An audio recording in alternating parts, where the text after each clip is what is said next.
Анкарада 14 сағат. Исәнмесез мөхтәрәм тыңлаучылар. Бүген 2025 елның 26 ноябры, шәршәмбе. Сез турдан-тура эфирда Төркия Аваз радиосының татар телендәге тапшыруларын тыңлыйсыз. Бүгенге чыгарылышта соңгы хәбәрләрдән соң фәннәр докторы Юсуф Алтынышык әзерләгән Нугайча нәсихәтләр программасы белән кызыклы темалар язмасын тәкъдим итәрбез.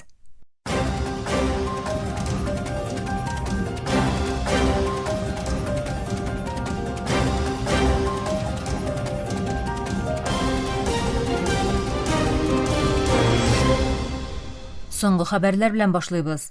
Төркия, Мисыр, Катар һәм АКШ делегацияләре Газада утны туктатуның икенче этабы турында сөйләшү өчен Каһирәдә очрашты. Икенче этапның күчеш чоры идарәсе һәм халыкара тотрыклылык көчен үз иченә алуы белдерелә. Төркия күзләү оешмасы җитәкчесе Ибраһим Калын Катар һәм Мисырның югары дәрәҗәле вәкаләтләре белән очрашып, Фәләстингә теләктәшлеген яңартты. Арадашчылар ярдәм итүче йөк машиналарының 600 урынына 200 белән шикләндерелүе һәм 10 октябрьдән бирле 342 кешенең үлеменә китергән һөҗүмнәрнең дәвам итүе шикелле Израильнең килешүне бозу очракларын телгә алды. Шул вакытта Хамас утны туктату кысаларында бер Израиль әсирнең мәетен Кызыл Хач комитетына тапшырды. Фәләстин тышкы эшләр министрлыгы Израильнең Газада 33 меңнән артык фәләстинле хатын-кыз һәм кыз баланы үтерүен белдереп, 2 ел дәвам итүче геноцид сугышының басып алу процессының иң авыр төрләреннән берсе булуын әйтте. Халыкара хатын-кызларга карата көч куллануны бетерү көне кысаларында ясалган ачыклауда Фәләстин Израильне хөкемсез үлем җәзасы һәм газаплаулардан башлап, җинси көч куллану һәм тыныч халыкны куркыту өчен кулланылган югары технологияле күзләү чараларына кадәр җитүче геноцид һәм систематик җинаятьтә гаепләде. Белдерүдә Израиль басып алуын бетерү өчен ашыгыч рәвештә халыкара адым ясарга чакырдылар. 2023 елның октябреннән бирле якынча 70 мең фәләстинленең үтерелүе, 171 меңнән артыгының яралануы теркәлде. Төркия илбашы Рәҗәп Таyyip Эрдоган Украина көн тәртибе белән җыелган онлайн үз ихтыярлар коалициясе җыелышында катнашып, Русия-Украина сугышы тынычлык-тырышлыклары һәм чишелеш адымнары турында сөйләде. Ул Киев һәм Мәскәү арасында турыдан-туры сөйләшүләрне алып барырга Төркиянең әзер булуын әйтеп, очрашулар үткәрү урыны итеп кабат Истанбулны тәкъдим итте. Җыелышта 35 илдән вәкилләр фикер алышты. Франция илбашы Эммануэль Макрон халыкара хокукка туры килүче җитди тынычлык процессының әһәмиятенә басым ясады. Америка Дәүләтләр Оешмасы гомумсәр катибы Альберт Рамдин АКШ һәм Венесуэла арасындагы киеренкелекнең төшерелүе кирәклеген белдереп, кыйтганың тынычлык төбәге буларак калуы һәм аңлашылмаучанлыкларның дипломатия юлы белән чишелүе мөһимлеген җиткерде. Ул җинаятьчелек белән көрәшү тырышлыкларын яклауын тик халыкара хокукка бәйле калуның шарт булуына сызыклады. Вашингтон наркотикларга каршы операцияләрне сәбәп итеп төбәккә хәрби кораблар җибәрде һәм һава һөҗүмнәре оештырды. АКШ башы Дональд Трампның үзәк күзләү идарәсенә хәрәкәт вәкаләте бирүе һәм хәрби вариантлар турында сөйләүдә җиткерелә. БМО исә киеренкелекне арттыручы адымнарга борчылуын җиткереп, халыкара хокукны сакларга һәм утырып сөйләшергә чакырды. Венесуэла дәүләт башлыгы Николас Мадуро кара каршы сөйләшүгә ачык булуын белдерде. Халыкара Кызыл Хач комитетының яңа хисабына караганда, дөнья күләмендә 204 миллион кеше кораллы төркемнәр контроль иткән яисә бәрелешләр баручы җирлекләрдә яши. Бу сан 2021 ел белән чагыштырганда 30 миллионга артык. 74 миллион кеше тулысынча бу төркемнәрнең контроль астында. 130 миллион кеше исә контроль бәхәсле булган төбәкләрдә гомер итә. 2025 елгы картографияләү 60тан артык илдә гамәлдә булган 383 кораллы төркемне Аларның якынча 3тән 1 актив бәрелешләрнең ягында. Халыкара Кызыл Хач комитеты әлеге төркемнәрнең 4тән 3 белән гуманитар ярдәм илтү өчен элемтәгә кергән. Тик иминлек проблемалары, террорчылыкка каршы көрәш кануннары һәм шикле чыганаклар сәбәпле тыныч халыкның әле һаман зур янау астында булуы турында кисәтү ясалды. Көньяк-Көнчыгыш Азияда туктаусыз яуган яңгырлар Таиланд һәм Индонезиядә су басулар һәм җир шуышулар китереп чыгарды. Күп кенә кешенең гомере өзелде һәм меңнәрчә кеше өйләреннән качарга мәҗбүр булды. Ике илнең дә вәкаләтлеләре муссоннарның көчәюе һәм Булгаур һава системасының халыкның тагын да киң катлауларына тәэсир итүе турында кисәтә. Таиландның көньягында булган су басулар нәтиҗәсендә үлүчеләр саны 33-кә җиткән. Бу хакта шәшәмбе көне хөкүмәтнең югары дәрәҗәле вәкиле белдерде. Үлем очракларының сәбәпләре арасында җир убылу һәм электр сугулар булу әйтелде. Шул ук вакытта Индонезиянең Суматра утравында көчле яңгырлар булу сәбәпле су басулар һәм җир шуышулар нәтиҗәсендә ким дигәндә 8 кеше үлгән һәм күпләр яраланган.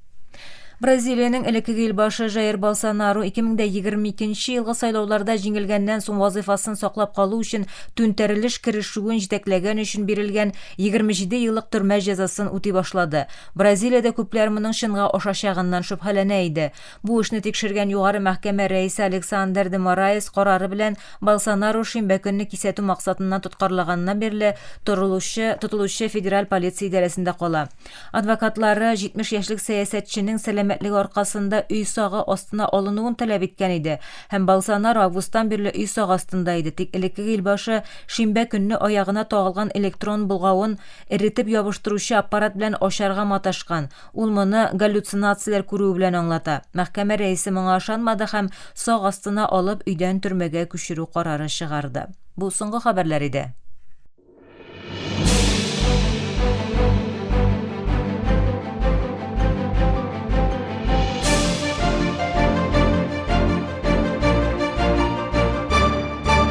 Эфирдә Төркия авазы.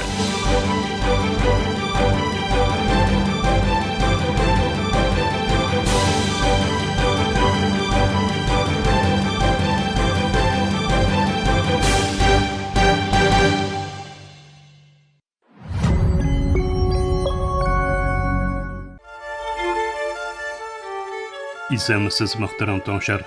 Бүген без глобаль климат сәясәтенең иң мөһим платформаларынан берсе булган КАП җыелышлары һәм Төркиянең 2026 КАП-31 намзәтлеге турында сүз алып барабыз. Бу тема һәм экология һәм дә дипломатия җәһәтеннән бик зур әһәмияткә ия. Иң элек күп нәрсәдер аны ачыклап салыйк. Берләшкән Милләтләр Оешмасының климат үзгәрешләре кыса килешү нигезендә оештырылган тарафлар конференциясе. Ягъни күп якынча 190 ил хөкүмәтенең климат мәсьәләсендәге алгарышларны күздән кичергән, кагыйдәләрне билгеләгән һәм финанслау сөйләшүләре үткәрелгән бер еллык дипломатик югары дәрәҗәле очрашу. Күп рәислеге ничек сайланасың? Бу система региональ рәвештә ротация нигезендә эшли һәм күрсәтмәлелеккә түгел, лидерлык сәләтенә нигезләнә. Рәис булган ил якынча 190 илне бер өстәлдә тоту һәм нәтиҗә алу өчен юл күрсәтүче вазифасын үз өстенә ала. Хәзер инде төп темабызга күчик. 2026 КОП-31-не кабул итү ярышы дипломатик көрәшкә әйләнгән вазгыятьтә. Гадәти чираттагы рәис алмашуы булырга тиешле барыш башлык хокуклары мәсьәләсенә әйләнеп, компетентлык урыны хокукларны таләп итүне алга планга кую рискын йөртә.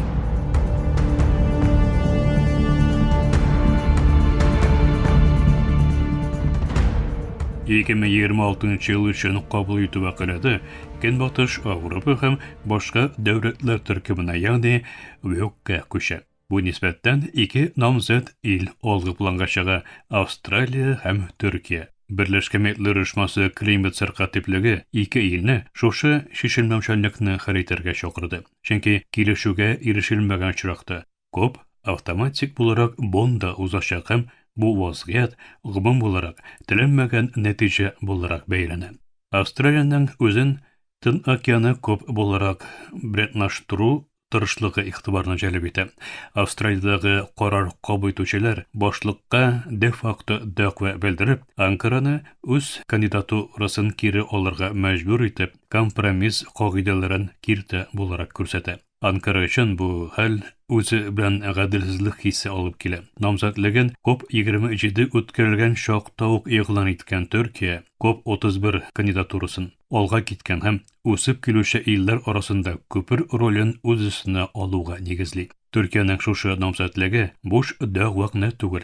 Географик торышына һәм сәяси позициясына басма ясаучы Төркия климат, икътисади курылышы һәм стратегик урнашу җәһәтеннән төрлелеккә нигезләнгән җыелыш мөмкинлеген тәкъдим итүен белдерә. 2025 елның июль айы башында гамәлгә кергән климат кануны Төркиянең климат гамәле климат эшчәнлеге өчен тәүге киң кырлы канун кысасын булдырды. Илбашы Эрдоган бу канунның әһәмиятен җәмәгатьчелеккә җиткереп, климат сәясәтенең илнең тагын да киң сәяси стратегиясе эчендә урын алуын белдерде. Шулай ук корылыш көч-куәте, институциональ мөмкинлекләр дә ныгытылды. Мөхитне саклау, шәһәр төзелеше һәм климат үзгәрешләре министрлыгы киңәйтелде һәм бу эшчәнлекне алып бару өчен махсус климат үзгәрешләре мөдирлеге төзелде. Климат гамәле дип йөртелгән бу тырышулар җыелмасында ирешелгән алгарышны исәпкә алып, Төркия уңышлы күп лидерлыгы өчен ваз кичилмәс булган. Иң югары дәрәҗәдә саммит дипломатиясе тәҗрибәсе кебек өстәмә һәм бер тигез мөһим кыйммәт тәкъдим итә. Бу урында саммит дипломатиясе турында әйтеп узарга кирәк. Югары дәрәҗәле очрашулар карар кабул итүчеләрне бергә җыеп, килешмәүчәнлекләрне хәл итү, көн тәртибен билгеләү һәм дискурслар булдыру кебек дипломатиянең төп функцияләрен үтәүче кыйммәтле платформалар булып тора.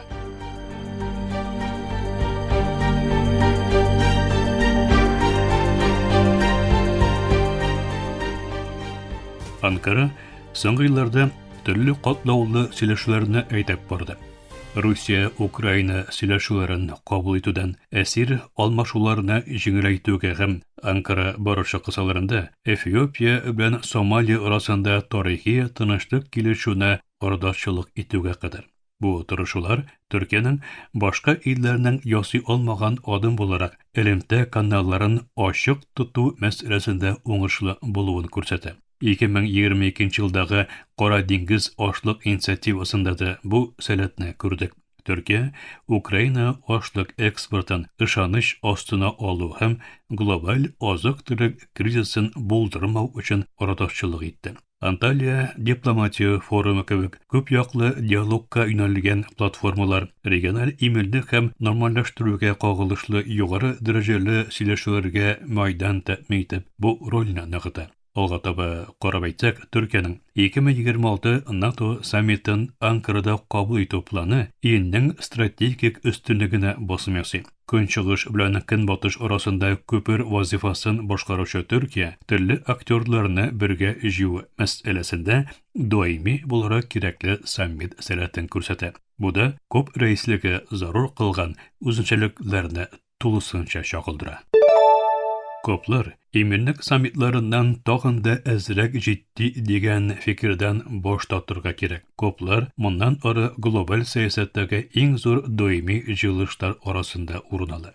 Климат проблемасы бер тапкырда хәл ителә алынмаганы өчен коплар гамәлләрне, эшчәнлекне күзәтү, җаваплылыкны тәэмин итү һәм тырышлыкларны күренерлек итү механизмнары буларак функция башкара. Коплар бер тапкырлык килешү эшчәнлеге түгел. Гаделлек биредә үзәк роль уйный. Процессуаль гаделлек нәтиҗәлелекне һәм легитимлыкны тәэмин итә. Дистрибуцион гаделлек кемнең нинди йөкне күтәрәчәге һәм кемнең ярдәм алачагы турында сөйләшүләр алып баруны таләп итә. Кабул итүче ил бүлүне үзеңне билгеләми, фикер алышуларны җаваплылык һәм хезмәттәшлек ачык һәм гадел билгеләнгән конкрет кысаларга юнәлтә ала. Нәкъ менә монда процедура гаделлеккә кирәк. Һәр актер үзен күренгән һәм җитди кабул ителгән кебек хис итсен өчен көчле һәм кечкенә уенчыларның ышанычлы һәм киң катнашуын тәэмин итү.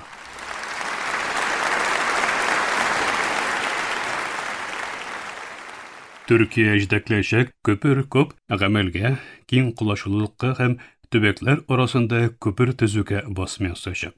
Конференцияны кемнең кабул итүе мәсьәләсендә килешүгә ирешелә алынмау КОПның дәрәҗәсенә зыян китерәчәк һәм мобилизация көчен киметәчәк. Төркия КОП-26 намзәтлеген Бөек Британия файдасына кире алган иде. Хәзер КОП-31 ярышы бу вакыйганың кабатлану рискына ия. Бер кандидат хукуклы варис дип күренсә, икенче намзәт баш тартырга мәҗбүр ителә. Экология кризисы булайда бик күп дәүләтнең көн тәртибендә. Хәзер мөһим булганы йөкләмәләрнең ничек үтәлүе, җаваплылыкның ничек тәэмин ителүе һәм йөкләрнең гадел рәвештә ничек бүленүе. Конференциянең ниятен күрсәтүче фактор үткәрү урыны һәм кабул итүче ил булачак. Төркия конкрет эшли алырлык чишелешләр һәм бергәләп гамәлгә ашыру эзләвен күрсәтәчәк. Фақат КОП-31-нең 2026 ел азагында планлаштырылганын исәпкә алганда, вакыт азая һәм саммитның абруен саклап калу өчен моннан ары килешүгә ирешелүе зарур. Tüp mesele barışны ышанычлы рәвештә җитәкли алачак, төрле тавышларны шушы процесска җәлеп итә алачак һәм сөйләшүләрне үтәлә алыначак нәтиҗәләргә юнәлтә ала торган лидерның кем булуы. Бу мәсьәләдә Төркия үзен әзерләнгән һәм балансланган намзәт итеп тәкъдим итә.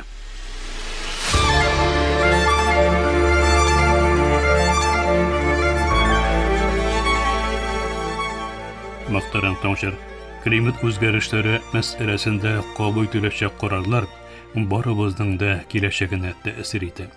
COP31-не кабул итү мәсьәләсе бары тик престиж дәрәҗә мәсьәләсе генә түгел, бер үк вакытта глобаль климат эшчәнлегенең нәтиҗәләре өчен мөһим карар. Төркиянең дипломатия тәҗрибәсе һәм күпер роле бу мәсьәләдә мөһим өстенлек тәэмин итә ала. Алдыбыздагы айларда бу дипломатик ярышның ничек төгәлләнәчәген күрәчәкбез.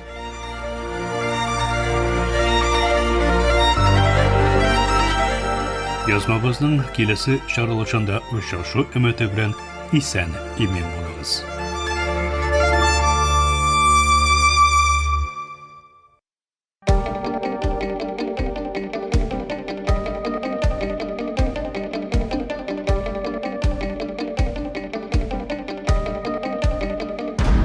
Türkiye Ovazı Radyosu her vaqtdagıcha yanıqızda.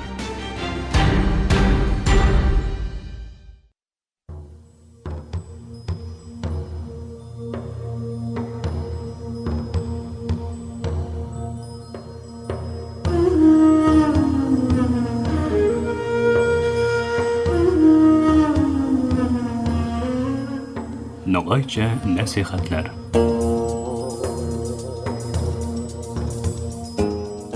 Ayağılı tınlavuşlarımız buyuma hakim hakem Allah baresinde haberlasamız.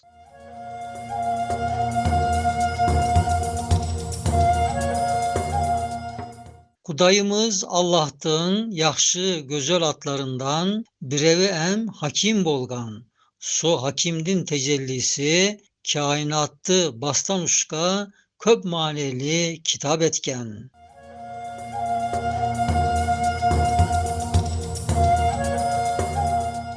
Sosu kitap, kaydeyi kitap, betine yüzer kitap, tizimge yüzer bet, arfine yüzlögön söz, bir noktasına bari kitap sıydırılgan.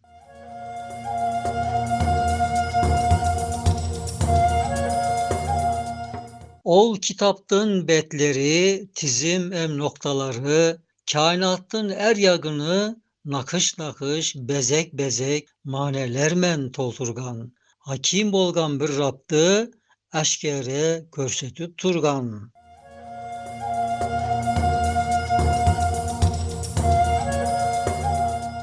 Bek köbükön so kitap, saniyat dolu kainat, öz özünü körsetüden 100 derece artık bolup, bir tek Allah'tı körsetken. Ne gedese bilgenimiz, bari aripten bir tek arip, özünü bir arip kadar. Özü kaysı arip olsa, yalgı sonu bildirip, ol ölçümde körsetken. Tek yazgandı kaş betten, kaş sözben bildirgen.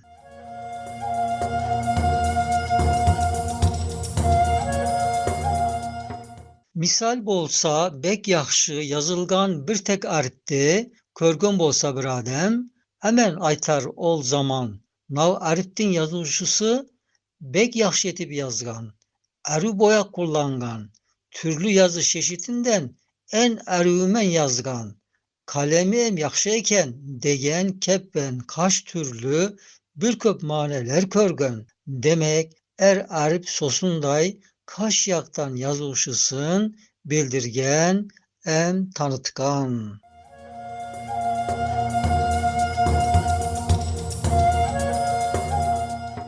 Aynı sonday kainat misal bolsa bir terek, özünün yalgızca terek bolganın körsötken, men terek bende bildirgen, tek özünü yaratkandı, kaş yagıman tanıtkan, kuşunu bilimini, birevi bir öneri bolgan bari atlarını, kasiyet sıfatını, көргөнлөргө tanıtkan.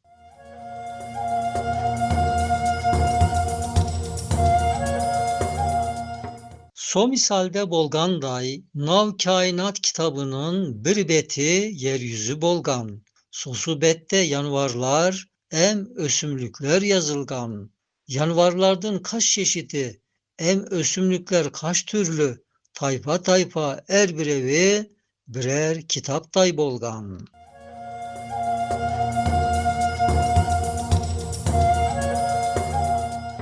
Nav yeryüzü betindeki yan tasıgan beri makluk birbirimen karısık, birbirinin işinde barabarşa bir vakitta tağı em yanlış bolmay, gayet ongun em yarasık, yaxşı suretben eş birevi mutulmay bir yazlıkta yazılgan. So yazılgan kitaplar yanvar ösümlük em kuslar, er yazlıkta göz aldığında kayta kayta yazılgan.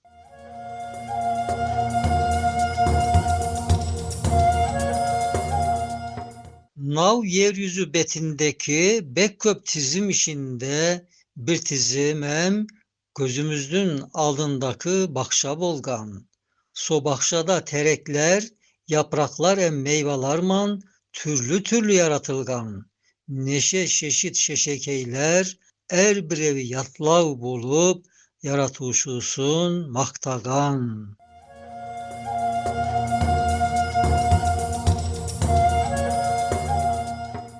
Dört bir yakka karay berip aylansa közlerimiz, ösümlük em yanvarlar, kökteki uçkan kuslar, denizdeki balıklar, kaç betem kaç noktadan işaretler ete berip, yaratuşu Rab Allah'tın hakim, hakem boluğuna işaret etip turgan.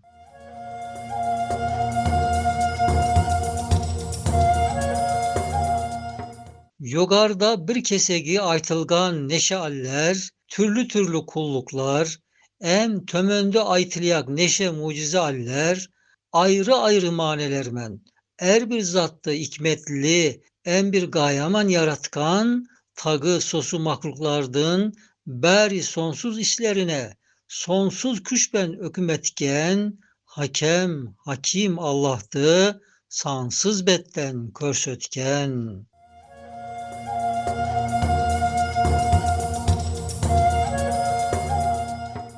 So mahluklarda körülgen, yaxşılıkban intizam, bir yaktan savlay ölşem, em neşe maksat payda, berisem Allah'tın hakim atıman bolgan.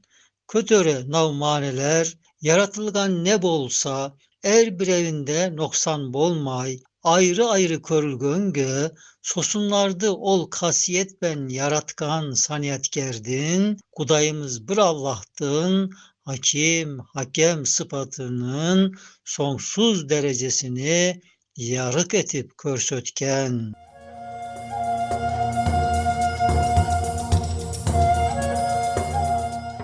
Nav barede bildirilgen yaxşı baska manelerdi, keliyek yuma nasip bolsa, ayttırsın bizge Rahman. Sağlıkban kalınız.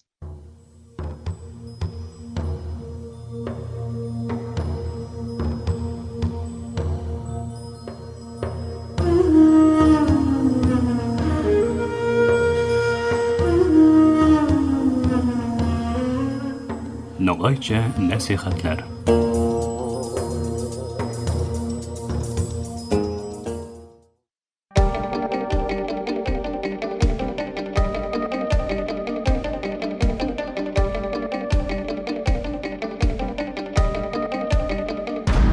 Türkiye Ovazı Radyosu her vakit takışa yanınızda.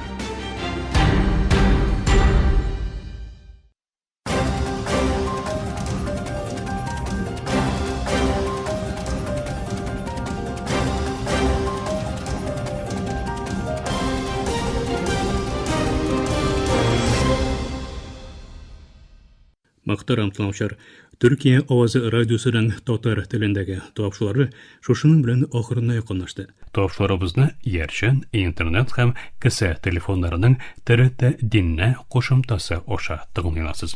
Безнең программа һәр көн Türkiye һәм Казан вакыты белән көндезге сәгать 2-дә 19 метрлы кыска толкынның 15360 килокесешлегендә.